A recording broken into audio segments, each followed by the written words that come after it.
Thank you guys so much for joining us today. I know Labor Day weekend, you could have been doing about 100 other things, so I think it says a lot about you guys. It says a lot about our movement that we're able to fill this room. You know, there's more people here in this room right now than there was at the federal convention where I was elected party leader originally. And so that tells you how far we've come. And I'm going to BC in 1 month's time, and there'll be just as many people, if not more, in Vancouver. This happens everywhere I go across Canada. I'm seeing more and more libertarians show up. More and more people have caught on to the idea of liberty, and they're wanting to do something about it because they see the direction our society is going. I want to tell you a little story about what it's like to be a liberty activist. I think this story perfectly illustrates the challenge we face.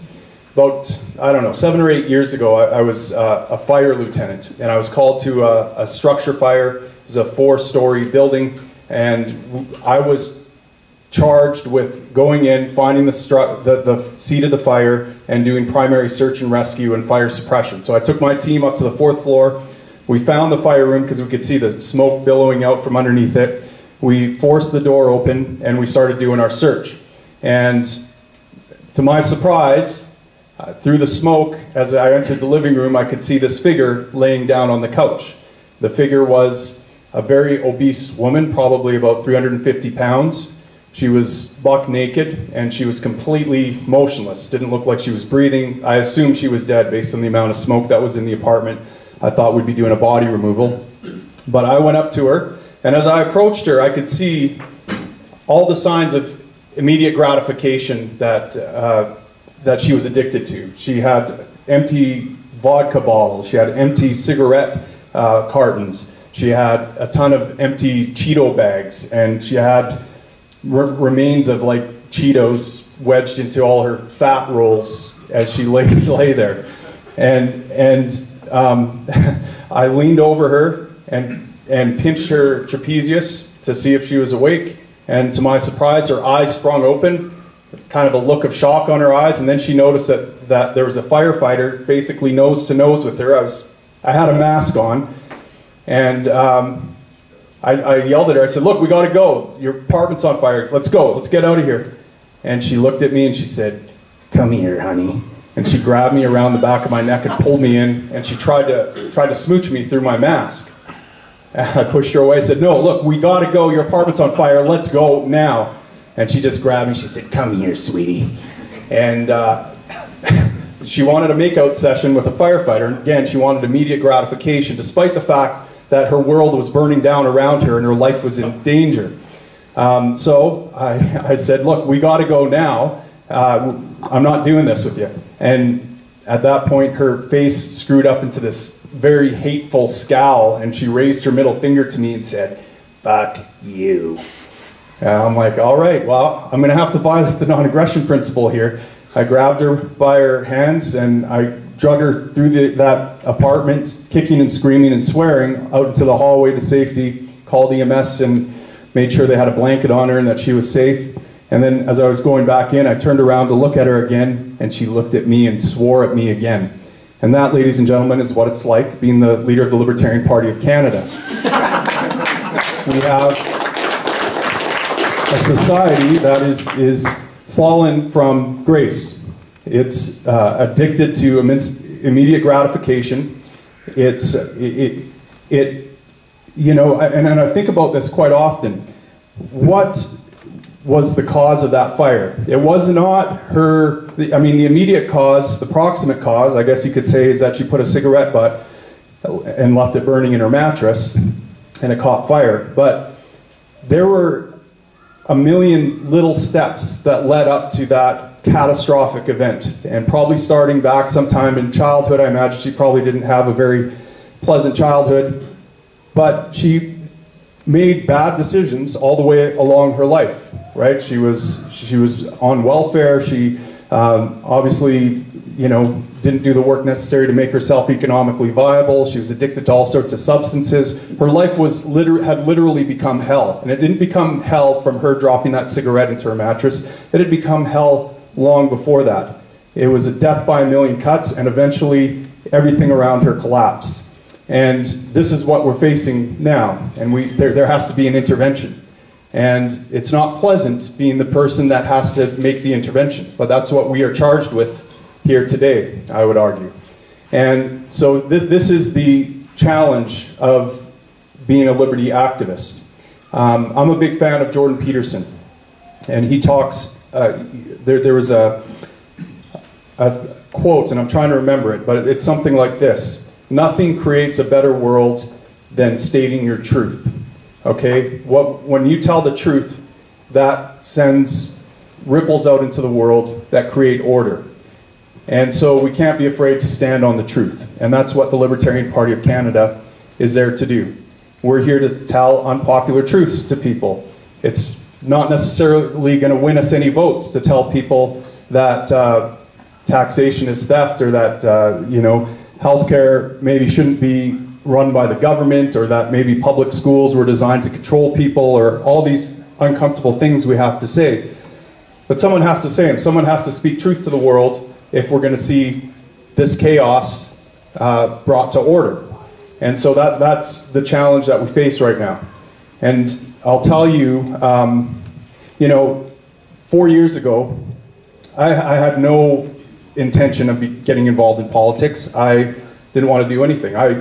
What actually happened was I almost died in a house fire. I thought for sure my life was over, and that was a turning point in my life. I realized that I had to stop playing small. I had to start living my principles, and I had to stop living a life of comfort.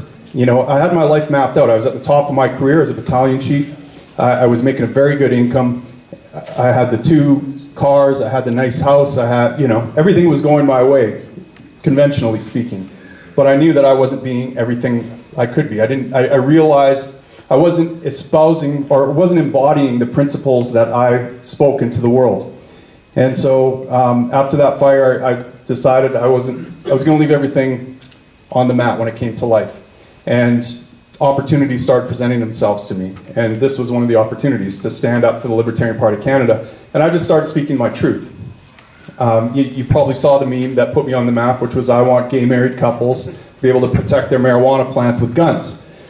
Well, that was like 2 or 3 days into my campaign, just in a by-election, and it went out into the world, got picked up by Fox News and CNN. This Hour's 22 Minutes made fun of me, and next thing you know, I'm in the international spotlight, and 2 months later, I'm standing as the nominee for the leader of the Libertarian Party of Canada. So it started with speaking a very simple truth. It caught on, and it wasn't easy to say these truths. I mean, look, when you're I would rather run into a burning building than stand on a stage in front of an unfriendly audience with my knees shaking, knocking, and my voice shaking, and talk about these things. But this is the thing that has to be done. As serious as house fires are, the chaos that is consuming Western civilization right now is far more dangerous. And so we need to organize, and we need to start putting some water on this fast, all along the way. So let's look at where we have come from the party basically being held aloft by a dedicated libertarian, basically in his basement, keeping all the paperwork filed and doing all the things necessary, to where we're at today with infrastructure across the country, with Maxime Bernier almost winning leadership of the Conservative Party of Canada, and now knocking on our door, which I'll talk about in a bit. This is all because I'm surrounded with people that, like me, are willing to make sacrifices right now, sacrifice their comfort, sacrifice their time and energy, because we have an important mission. And all these good things have come because of that. And so that's the importance of this party, and that's why I believe in it so strongly. This is why I have resisted temptation to join mainstream parties, even though offers come my way fairly regularly to join up and be pragmatic and get votes and get into parliament and those kinds of things, because I see the difference we're making. And I don't think any mainstream party can make that same claim. How many mainstream parties have actually repealed government in any direction? Under 3 terms of a Conservative Party of Canada government, which the leader, Stephen Harper, was touted initially as libertarian leaning, government grew to its greatest size and most costly size in Canadian history. Now, of course, it's growing at an even faster rate with Justin Trudeau, but we can expect the Conservative government under Andrew Scheer to continue its government growth. Mind you, it may be a slightly slower rate, but this fire is still spreading. No one's putting water on it, except us. We're making a difference. And so now we're faced with an opportunity. I've been talking with Maxime Bernier over the last week. You probably saw that I have made overtures to him about joining our party, about taking my spot as leader and taking this party to the next level. I've been making those overtures for over a year now. Maxime is now on the outs with the Conservative Party of Canada. He's starting his own party, and he's talking with me about a possible merger with our party. And so this is what's going to be facing you guys, our members, over the next month or two. Do we want to unify the Liberty vote under a Maxime Bernier-led party, which I'd be happy to do, by the way. I have, you know, my primary goal is liberty for my kids. It's not some seat in power or some, you know, there's no benefit to me to being leader of the Libertarian Party of Canada other than I might be able to create a better world for my kids eventually. That's the only thing in it for me, is to maybe, I'm just geared to fight fires, and that's what I want to do. That's the highest meaning I could have in life. And so that's what it means to me. But if someone else can do that job better, I'm happy to step aside and let them do it. So if the membership wants to merge, and if they want Maxime Bernier to leave, I'm happy to support Max, happy to support that party direction. Alternately, if you want to keep our party the way it's been, continually grinding it out on the fringes, I'm happy to do that too. I'm happy to fight fires from any direction. So that is the conversation we need to start having now, because we are having conversations with Max, and the question is going to be posed to you, the membership, probably within the next month or two. Do you see value in merging? Do you see value in uniting the Liberty vote and going that direction? So I'm going to open up for questions right now before I turn the mic over to Derek Fildebrandt. Does anyone have any questions? Why doesn't Max just use your infrastructure, right? Well, that's what we're talking with Max about, right? And so he wants, I think what they're thinking is that they want to rebrand, use our party infrastructure, but essentially relaunch a new party based on our infrastructure. So the hope is that if that's the route the membership wants to go, that gives us a huge say in the direction that new party will take. We can keep the party libertarian-ish, and we can, you know, have our demands in terms of the direction it wants to go. We'll have an influence in it. If we choose to go our separate ways, we'll be, again, on the outside and holding him accountable. And we'll be faced, I guess, with people who love both Max and me, love both his party and the Libertarian Party, feeling divided and not knowing what to do, right? So, but there is also value in going our own way too. And like I said, we've had a huge influence in Canadian politics by being on the fringes. In fact, I think in some ways that's the only way we can make change. But this is a very tempting opportunity. So I don't know if anyone has any comments or thoughts. Why don't we just do a quick straw poll? How many people here would generally favor a unified party with Max and growing this thing to something huge and winning some seats? Maybe. Like the question is, how libertarian is it? Right. I think we need more information for policy. Yeah, no, and this is. Do you want to do questions and answers together at the same time? What's that? We're going to cover a lot of the same. Yeah, we're going to cover the same ground. Maybe I'll let Derek speak. I think, you know, Derek has been a catalyst in trying to create unity here, and he makes a fairly convincing argument. So I'll let him speak. So let's do a Q&A together. You want to do a Q&A together? Sure. Yeah, let's do Okay, sounds good. So I'll let Derek speak, and then we'll answer some questions. Actually, if we can for your leader, Tim Moen. Yeah, so Tim and I will just do maybe a joint question and answer because much of what I'm going to speak about right now is the same thing. Tim and I have been speaking quite a bit Tim's been speaking with Max, I've been speaking with Max. So, a lot of this is come about because we've got some very recent history about trying to move libertarianism into, not the mainstream, but into the more direct political realm in electing people. The libertarian movement has a lot of strengths. Its greatest strength is its principle, its commitment to ideas. Most political movements, most political parties are little better than Toronto Maple Leaf fans. They cheer for the color of the jersey. And the team can take them for granted. They can suck, they can sell off their best players, they can change the logo every year so that the members still buy a new jersey and pay out of their nose for seats, and their team still sucks. But people will cheer for the team no matter how badly they're doing. That is the typical Andrew Scheer partisan. That is the typical Jason Kenney partisan. The libertarian movement is quite the opposite.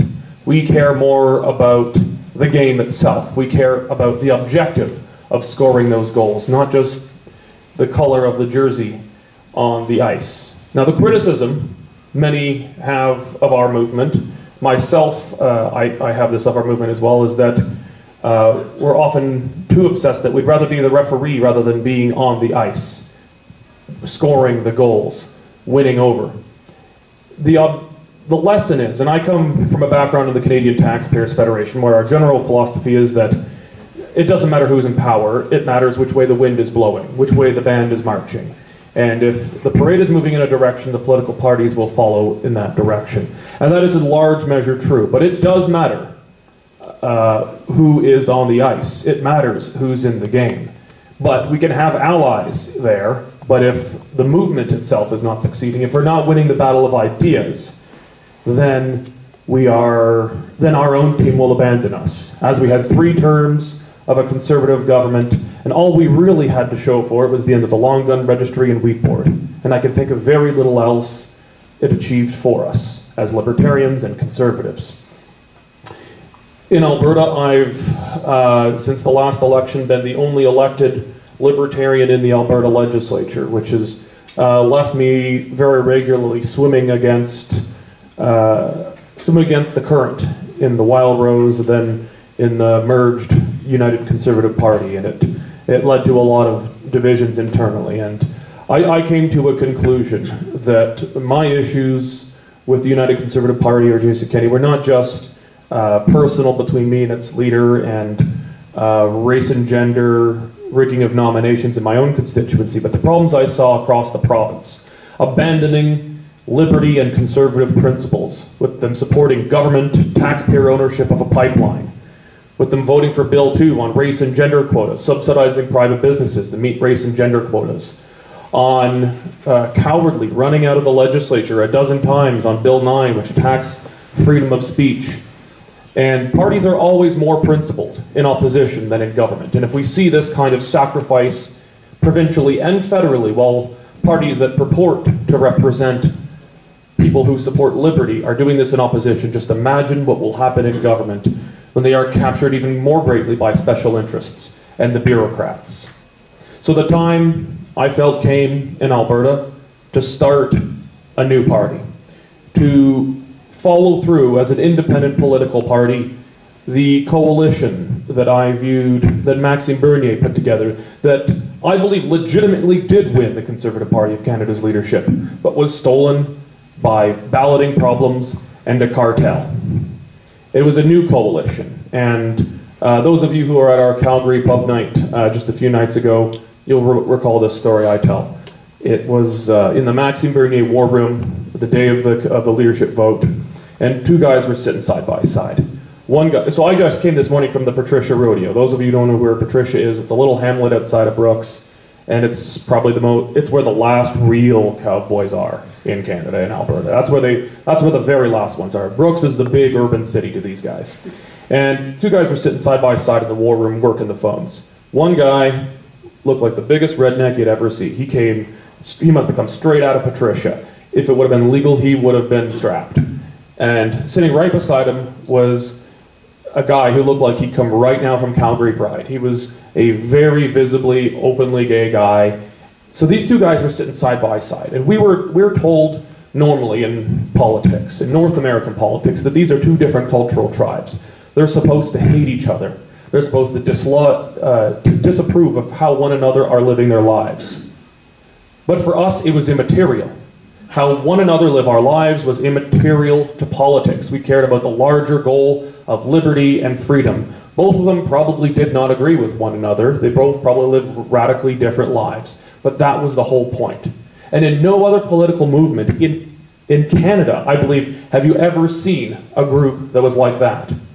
Our pub night in Calgary just a few nights ago, we had guys who are at Pride this weekend. We had some rural rednecks show up. We had some business people. We had some bikers. It was a pretty eclectic group for anything, let alone for a political meeting where people are actually agreeing with each other on most things. It is the new coalition of limited government in Canada and in Alberta. The old Tory coalition of Reds and Blues is dying. It is dying and is terminally ill demographically and philosophically, where it's a negotiation between traditional right-wing conservatives and liberal light. And the result is almost always the same.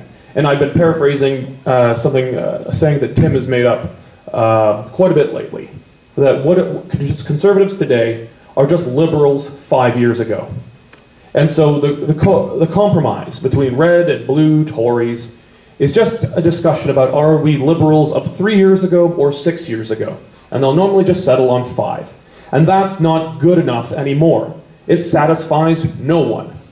And it is just a purely Burkean conservatism. It doesn't stand for anything except standing athwart history and yelling stop. And we need to be more than that. But libertarians on our own, I also don't believe we're going to go anywhere. The Libertarian Party of Canada has exploded. Tim is the first libertarian politician outside of Ron Paul that I can ever recall anyone, just normal Albertans, knowing the name of. Normal people, when Max did this, when Max came out with his announcement he was leaving to start a party, a lot of people came up to me and said, oh, what's Tim doing? Is he going to join Tim, or what's going on? And there's never been a Libertarian Party of Canada leader ever known before. Most Americans don't know who Gary Johnson is. So Tim's actually probably better known in Canada than Gary Johnson is in the United States. Now Ron Paul is known though because he's taken a tact that is to take libertarianism into the broader conservative movement. And in the United States that's probably more feasible because they have a primary system. It can absorb insurgent movements. It can absorb on the left and the right. It can have a Bernie Sanders, it can have a Ron Paul, it can have a Donald Trump.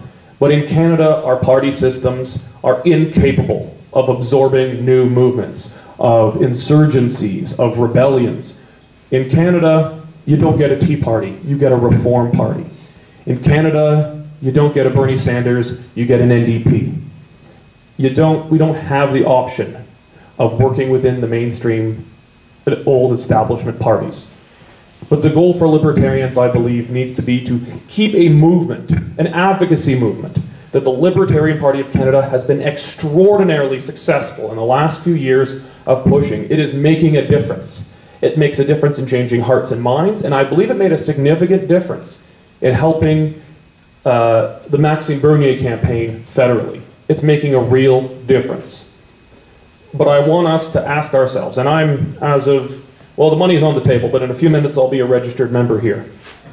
But I want us to ask ourselves as libertarians, do we want to have just a movement, which is, I believe, largely what the Libertarian Party is now, or just a party, which is what the Conservative Party of Canada is now, or do we want a movement that drives a party? Do we want a party driven by a movement? I believe that the best way forward would be somewhat akin to what we've tried to do, what we are trying to do in Alberta right now with the Freedom Conservative Party of Alberta. We took a party that was registered had some infrastructure in place, the Alberta First Party, and now that party was smaller than the Libertarian Party of Canada. You guys are more advanced in your organization and infrastructure than Alberta First was, but there are significant parallels. They decided that they would become the vehicle and infrastructure from which to build a new party on, to bring together Alberta patriots who want massive decentralization away from Ottawa, to bring together conservatives, and to bring together libertarians into a party. And I believe we have a great ability in front of us provincially to break through with a new libertarian Alberta patriotic party that could potentially hold the balance of power in the next legislature. And I believe there is an even greater opportunity federally, because the Federal Conservative Party of Canada is entirely hopeless. They weren't even going to beat Andrew Scheer anyway. We have an ability as a movement here to come together. Most conservatives, many of you in this room also consider yourselves conservatives, some of you don't. But the evidence we've found with the Freedom Conservative Party of Alberta is when you have a party where everybody just agrees on the central principle of freedom, that if you're not hurting anybody else, it's none of the government's business, that you can bring together patriots, conservatives, and libertarians with almost no conflict. It is a coalition much more durable than red and blue Tories that might win one out of four elections, or just libertarians by themselves, which win 0 out of 100 elections. We can bring them together. And so my proposition to you would be to consider overtures from Max to build a new movement, a new liberty movement in this country, to bring together people who love Canada, people who have conservative values, and people who put liberty as their first and primary ideal. We have an opportunity to actually win seats, and maybe one day actually form government. Not in this election, perhaps, but perhaps in the next. But it is important at the same time to keep the libertarian movement alive, a movement that doesn't actually have to water itself down at all, and advocates for these ideas that a political party that we would perhaps form here together would not be just purely a vessel for power, but it would be pushed and held to account by a movement. But I want us to be working together. We have an opportunity. We have a once-in-a-lifetime opportunity. We now have, for the first time in Canadian history, a sitting member of Parliament who explicitly identifies as a libertarian, not bound by any establishment party's whip. And provincially, myself, I said, is the first ever elected official who identifies as a libertarian, not bound by an establishment party's whip. It's only 2 lonely guys in the wilderness, but so far it's the most we've ever had elected in this country. So it's something. But I believe we are entering a point in our history right now, in Alberta and nationally. Those rare moments that come along every once in a while that spur a new uprising, an insurgency political movement. It happened when social credit was created, when the Reform Party was created, in Quebec, in some measure, when the Bloc was created, when the Wild Rose was created. These are these anti-establishment uprisings, when people look at the ballot and say, none of the above. Let's do something new. This is the opportunity for the libertarian movement in Canada to seize the reins of destiny and to do something about it. So let's get off the bench and into the game and elect Canada's first ever libertarian government. Thank you.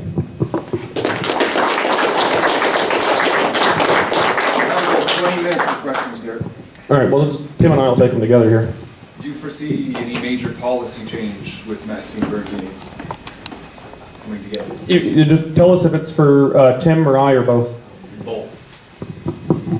You know, I don't, you know, one of the questions, I talked to Max's lawyers because one of the things we have to do is figure out what's the way forward, is there a way forward? And he was happy to know that it was kind of an act of political theater, but we took on Max's platform when he lost leadership of the Conservative Party. Now it's a little bit watered down from what I would prefer, but I was comfortable enough with it to put it up on our webpage and say, yeah, this is a reasonable libertarian party. And I think that what you will find is now that Max is not in the Conservative Party and he is openly identifying as libertarian and he's making overtures to us, I suspect that those platforms will get more libertarian, not less libertarian. That's my thinking on it. I don't know, Derek, what you... I would agree with what Tim said there. I mean, I've been the only libertarian in the Wild Rose and UCP caucus, and I've always been on the more radical wing, quite openly.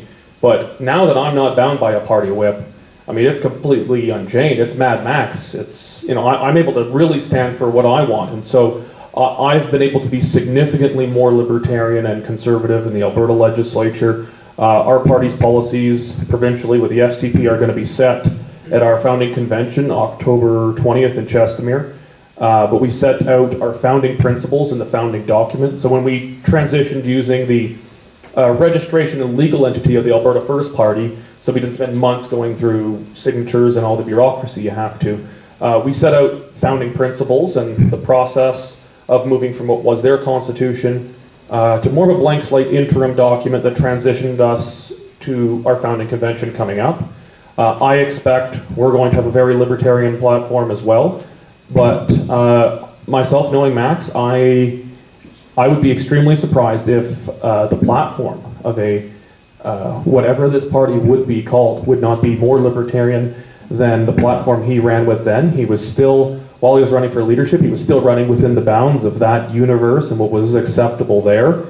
I would strongly expect our policies federally would be set by the membership, as we are doing provincially with the FCP, but it's unchained from the establishment. And when you're a new party invading from the margins, you know, when a new party comes like Wild Rose or Reform or the old CCF on the left, you know, you're always going to come in more aggressively, and I would expect the same would happen with us.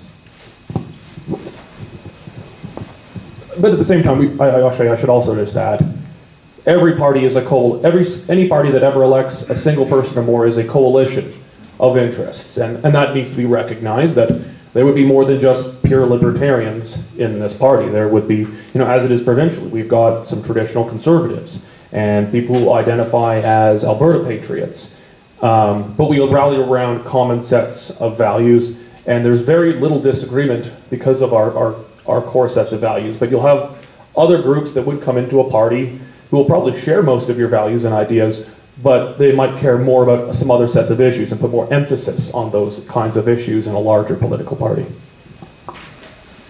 And I would also add, you know, my experience in the general election was that the hardest working people on my campaign were social conservatives. Now, they had to have a 5-minute conversation with me because the first thing they Googled when they typed in my name, the first thing that popped up was that meme. I want gay married couples and their cannabis plants. My grandma loves that one. Good.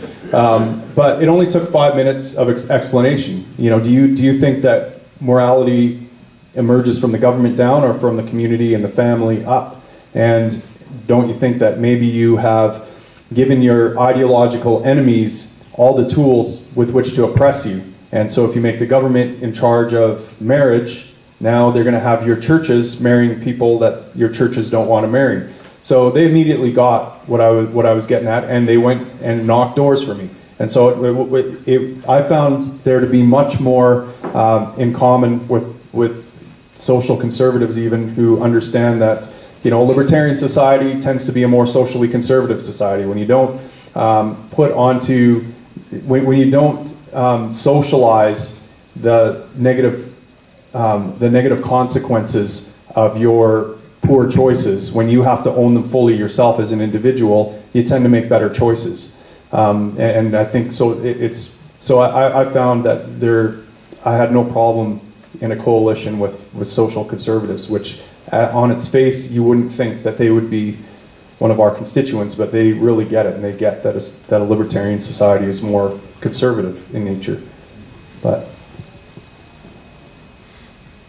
I'd say all but the very far left nowadays pretty much will agree with the principle that people should be able to live their lives however they see fit, as long as they're not hurting anybody else. I find that's pretty wide across the spectrum. Yeah, that's true. And you know, the biggest obstacle in the past has been, you know, I believe in libertarianism for myself, but my neighbor over there, I don't know if I trust him with freedom. Like, maybe we need a few rules just to keep that guy in line, because he might go crazy with his gay weed or something like that. But I think more and more people understand that they've given their ideological enemies the game by asking government to get involved in these things, and now it's being used as a cudgel to bat down their freedom.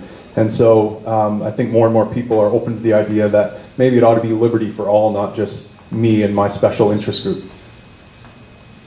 I got a question. Tim, Derek, do you guys think that Maxime would be able to kind of give an idea of what sort of platform we might see from him if we were to go ahead with this merger? Because I've been following Maxime through his leadership race and everything, and his platform during his leadership race, I'm sure most people would agree, was pretty good. Recently, he's been kind of directing his messaging toward the conservative base, which is kind of understandable at this point in time, but it does raise some concerns, I guess. So I'm wondering, can you guys provide any insight into that? Yeah, I mean, you know, I think what he was doing there was speaking to, again, I think you're right, he was speaking to a conservative base, and he was making, you know, my impression, I talked to Max off and on for a good year. I mean, he has been thinking about my offer, I think, for a while. I was told by someone close to him that the first video I put out offering him my spot and explaining to him why he ought to join us, that he watched it a dozen times. So obviously, he was mulling it over and he was thinking about it. And at the same time, over that year, the relationship with his own party started to grow cold, and his leadership started throwing him under the bus more and more. And so when I talked to him again in June, he was expressing quite a bit of frustration. And I could see that the beginning of the end for Max then, because he's a fairly principled guy, and he wants to be able to talk about these things, and they were trying to control his speech and distance themselves from him. And he could see that, you know, I think he had held out hope that in their platform, their big platform unveil in January coming up, that there would be some liberty, so that he would have some influence in that platform. But he was basically told, no, he's not going to have any influence on it. It's going to be basically, they're going to run polls, and that's going to be what their platform is going to be based on, what's popular, not what's right. And he saw his position there being in limbo. And then when I started seeing these tweets about diversity, he was looking for a way to create distance and create a reaction. I think that was his plan, was to really force them to act, either to bring him in to their fold and get on board with his message, or push him out. And he saw them distance himself, and he's like, okay, I got to figure out how to go my own way now. And so that's where he's at. And so I'll reiterate, I think that his message, if he's involved with this group of people going forward, and with me going forward, it's going to get more libertarian, not less libertarian. That would be my impression. I can't see it going more statist, that's for sure. Yeah, I'd add to that. You know, Max and I see, neither Max and I consider ourselves purist libertarians. I know some in this room probably do, but I'm either a conservative libertarian or a libertarian conservative, and it depends on which issue I'm on. Some I'm a pure libertarian, some I lean a little bit more conservative. But as I've said, I think conservatives and libertarians are a natural family. They are a natural coalition. There's not much give and take that they would have to make between each other. And I think for that 2% where we, at least provincially, and I would hope federally, are committed to reintroducing the novel concept of free votes. That when you've got elected representatives who just happen to disagree on some of these kinds of things in a party, that we would be mature enough as a movement and as a party that we could accept that there's actually a little bit of disagreement. And I think that actually shows strength for a party, that we respect that there's a point of actually electing MPs and MLAs and not just electing a president and the second place person gets to be the official opposition leader for 4 years. So, you know, where Max was talking about, you know, these diversity issues and whatnot, I was, and this was before he decided to formally leave, I stood up for what he was saying. I mean, I believe that civic nationalism is a positive. You know, Canada's not, we're not an ethnic nationalism here. It's certainly, there's no ethnic or racial nationalism of any significant uptake in Canada, but I believe that civic nationalism is a positive, that we do stand for something as a nation, and that is something that I think the libertarian movement does need to tap into. Conservatives do tap into that, but they don't do much for it. It's like, you know, conservatives tap into the fiscal conservative movement, but give it very, very little, but they seem to get all of the support from them for it. Fiscal conservatives are voting overwhelmingly for traditional Tory parties, not for libertarians. And people who believe in strong Canadian civic nationalism are voting for the Tories simply because they offer to speak for them. And I think it's a valuable part of who we could bring together. These are, for the most part, people who are going to share many of our similar values. And so long as, you know, defending the idea that there's a Canadian identity that is civic in nature and not ethnic, I think it's a positive road for us to go down.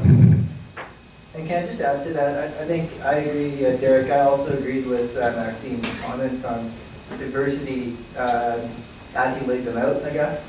Obviously, we don't want to bring NAPTs into Canadian society just for the sake of diversity. But just given, I guess, his, like he has come to Tim and yourself about maybe this merger, but given like the lack of a platform, I'm kind of, I guess, taking his comments, most recent comments, as a sort of direction on what his platform might be. So that's kind of... Well, I would just give a recommendation from my experience with the FCP.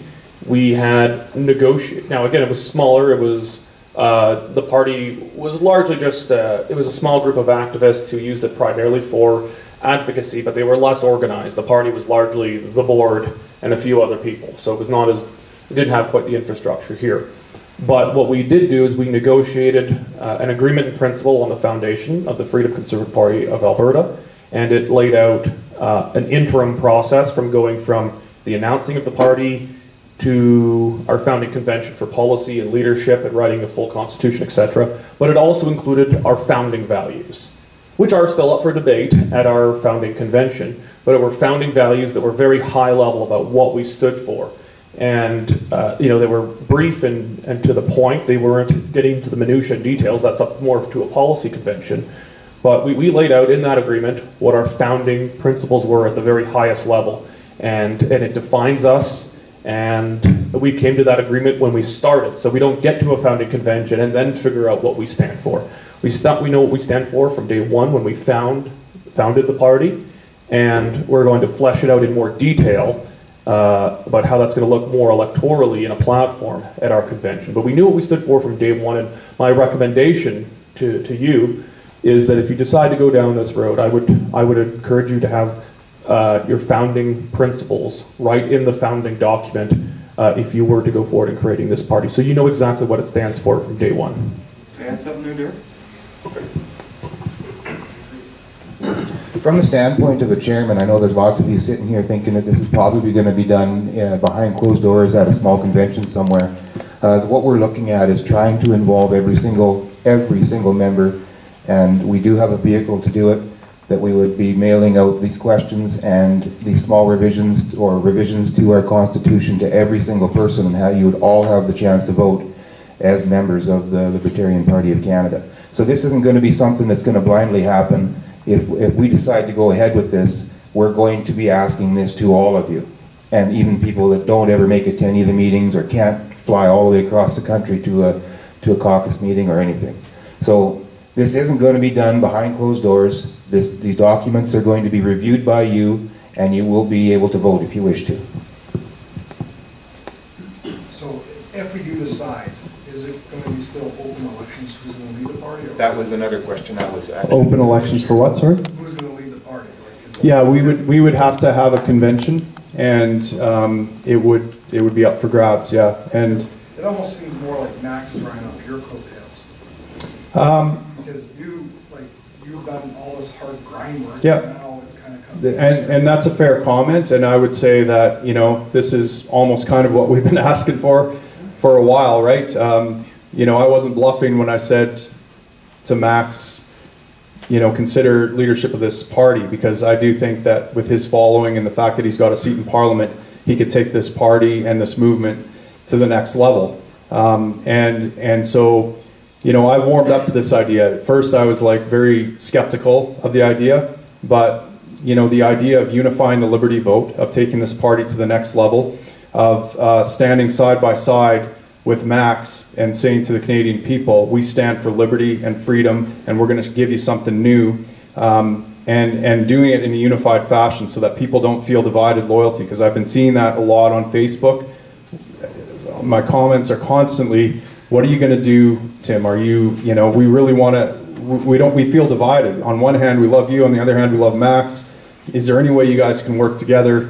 And, you know, I'm getting a sense. And so, you know, my initial video that I put out, I was like, okay, Max is going his own way. Well, we're going to stay libertarian. I mean, but now it seems like you're right. He wants to glom onto what we built.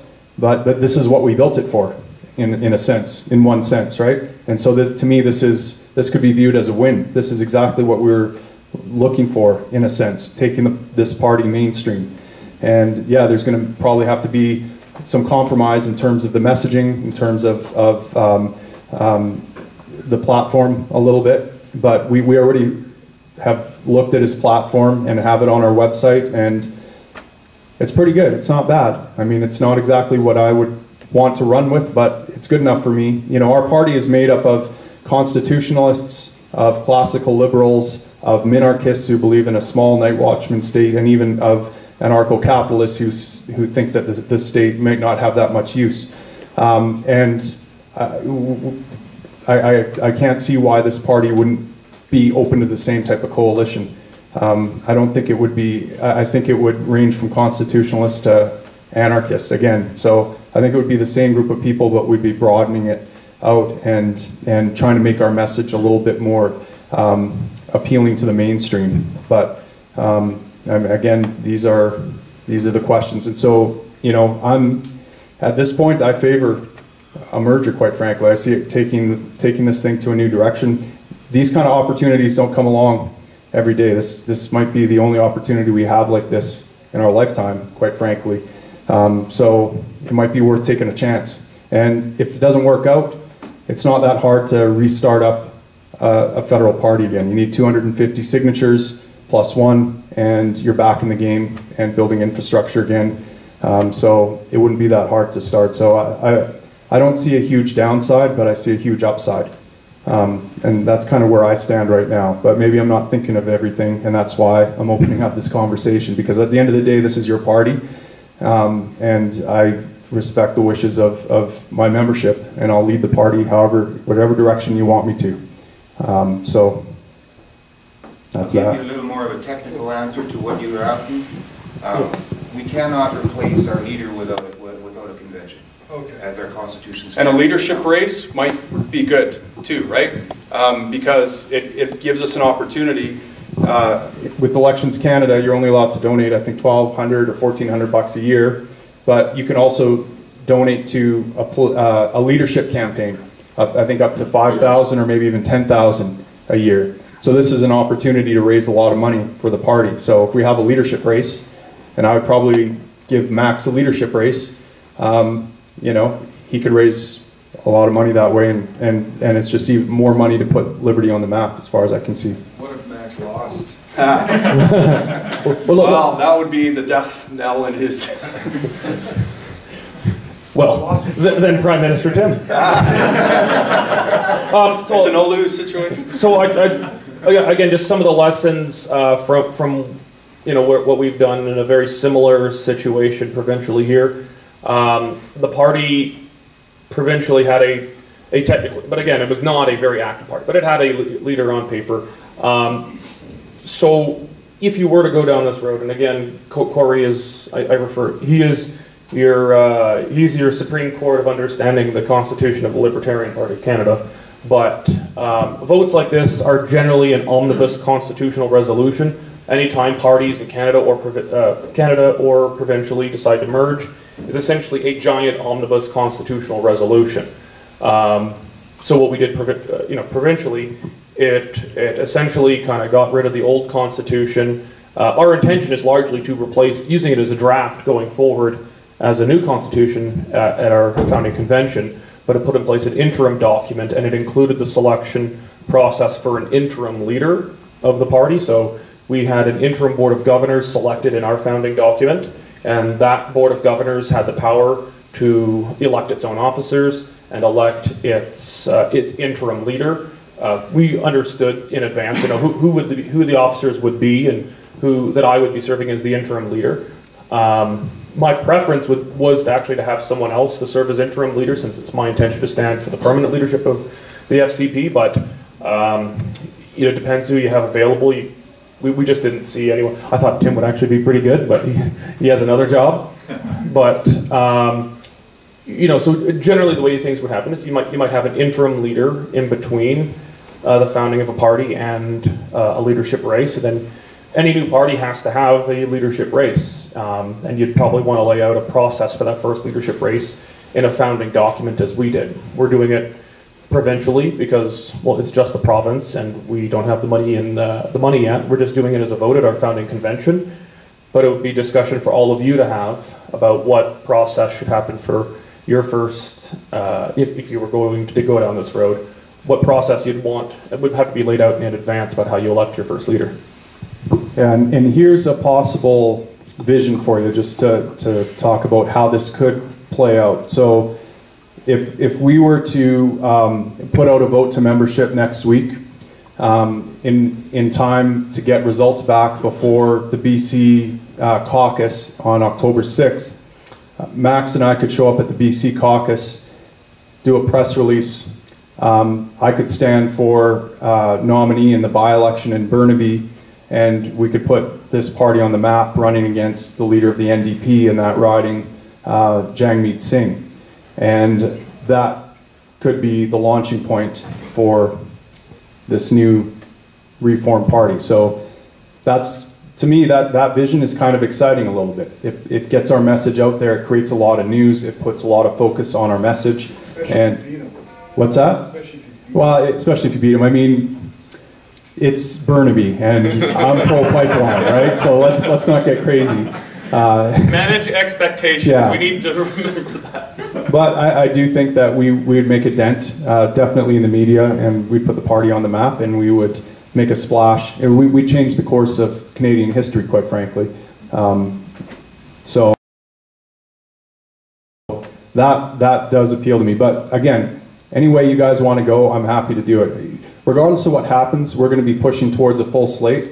I had a conversation with a young guy yesterday he's a college student in Prince George, and he was asking me, again, we had a Skype conversation because he was feeling some divided loyalty. Do I support Max? Do I go with you? Do I kind of go pragmatic? Do I go principled? And we just talked it out and talked about the pros and cons of either one. And at the end of the day, then he was asking me, well, is there a candidate in my riding? And I said, I'd have to double check, but have you ever thought about standing as a candidate yourself? He was a young guy, maybe a little socially awkward. And he's like, no, I couldn't do that. I said, well, you know what? I said the same thing literally like 3 days before I found myself in a by-election. It was actually 2 days after I made a commitment to run in 2015 that my member of parliament resigned. And I was like, I guess I'm in it now. I thought I'd have a year and a half to prepare, and I'd have to do all these things, and I'd have to become polished and smooth and build up.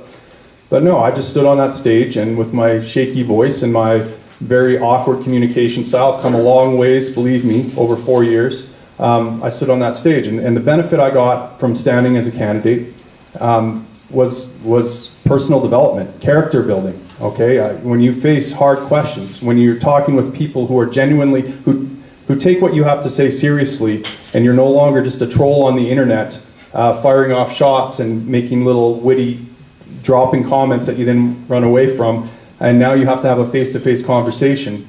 Well, suddenly you realize I have an opportunity here to really communicate in a way I haven't before. It builds your character, and it creates capacity. So our party is creating all this capacity. And so I would encourage you, regardless of what happens, to step up to the plate. Consider that the candidate in your riding might be the guy looking back at you in the mirror, or the girl looking back at you in the mirror. It could be that that's a good option for you, right? And believe me, I had never in my wildest dreams imagined standing on a political stage. And I just stood up there and told my truth. And I didn't do it very well at first, and it was very difficult. It was very stressful. But over time, it's definitely that stress, I think, turned the charcoal into a diamond. Maybe a little bit. It's getting there anyways. So I think there's a big opportunity. So I want to encourage you to get involved, regardless of what happens, in which direction the party goes. There's a voice for you in this party. And even with Max running it, I know there'll be a voice for you in that party as well. So. Hey, let me put you two guys on the spot here. Yes. Let's do a little bit of forward looking here. You've got a short period of time to organize and strategize and get going. And Tim, you mentioned that, you know, people want self-gratification, so Canadians want self-gratification. We all do. Yes. And you know, a shotgun's a great weapon as long as you're standing close enough. So if we could sort of, what are the 3 or 4 primary things that you think you could put out there that would draw some eyes to the Libertarian Party, that would draw some eyes, whether it's you or Max or, you know, whatever the case may be. What things do you see coming out in the next, you know, say the next year or so, that the Libertarian Party can put out there that would draw eyes to the Libertarian Party, get Canadians interested in the Libertarian Party so that these rooms get full and we have to go to the bigger room? What would you actually see? So I'm asking each of you guys, Yeah. so, you know, what do you think, if you had to pick some pretty big items that you wanted to throw out there and create a little bit of a, you know, stir up the pot a bit out there in the world of media and everything else, what would those be? Yeah, well, the two big ones that I see being talked about constantly in Canada is immigration and our trade agreements and the economy, right? And so maybe those are 3 things: trade agreements, the economy, and immigration. And we have some different things to say about each of those things.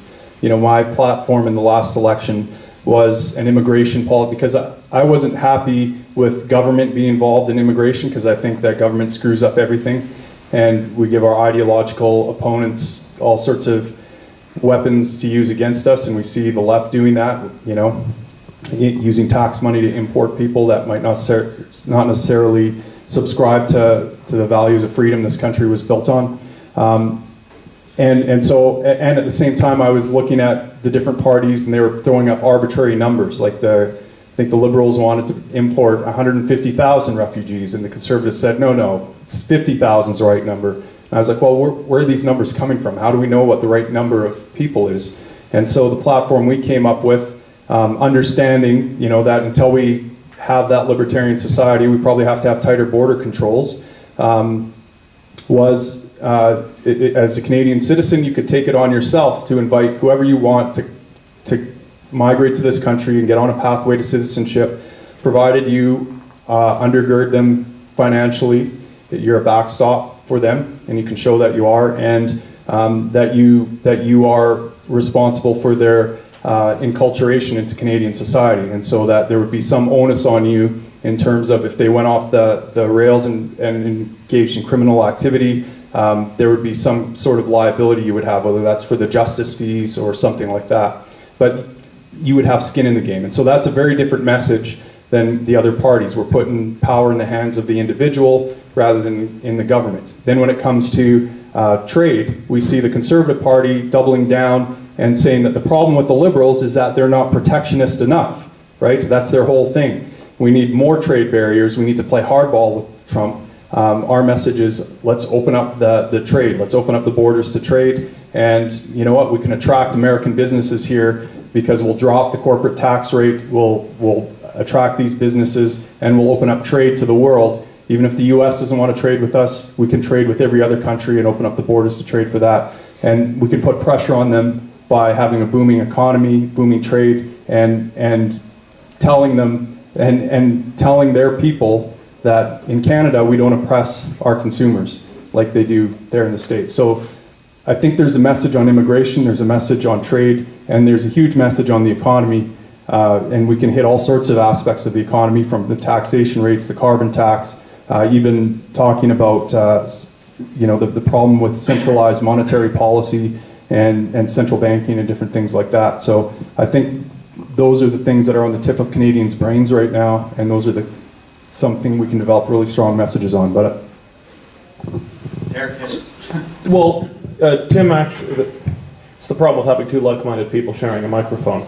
No, but he hit it exactly, and I want libertarians not to be afraid of the immigration issue. We are, pro-freedom. We want people, labor and capital, to be able to move freely, but at the same time, I do believe natural borders do mean something. And so, the system that Tim described is very similar to the system under which my family came to Canada. We came in the mid-50s from parts of Germany that were under communist rule, and we had to be sponsored by a church to come. So the idea was that if my family ended up on welfare or using the healthcare system before they paid into it at all, the church had two options. They could cut a check to pay for it, or they could pay for putting us on the next ship back to Hamburg. And so they had an incentive to make sure we succeeded. They made sure we found accommodations, set us up with some used furniture, set us up with English lessons, and they helped us. And the privately sponsored immigrants and refugees that we currently accept, because we do have some who are privately sponsored, their success rate for both immigrants and refugees is off the charts higher for not engaging in criminal activity, for ability to speak English fluently or functionally, for having a job and not being dependent on the state. They are off the charts more successful. So I think it is playing to both the need many feel to ensure that we have a safe immigration system and that we're getting the best immigrants possible, and it fits with our libertarian principles of ensuring that immigration would not be a burden to the state and to the taxpayer. And frankly, it should appeal to the left too, who will constantly say we need to be more accepting of people, while you now have the option to be as accepting as you want. You just have to put your skin in the game and accept responsibility for that. You have to put your money where your mouth is. And so it's a great message, and all the political parties are terrified to talk about it. As Tim said, it's just they pick different arbitrary numbers about what is the right level. They're completely missing the point. And Canadians care about this issue very, very deeply. We just have to talk about it right and compassionately and from a libertarian perspective. And sorry, the other thing we would drive home as libertarians is, look, we have the left and the right contributing to this problem of migration. If there's a migration crisis, both wings are contributing to it, right? On the one hand, you have the conservatives bombing the crap out of the Middle East, creating refugees, and then on the other hand, you have the liberals opening up the border to a hornet's nest of people fleeing that. And so they contribute to that very thing, and so we offer something different, right?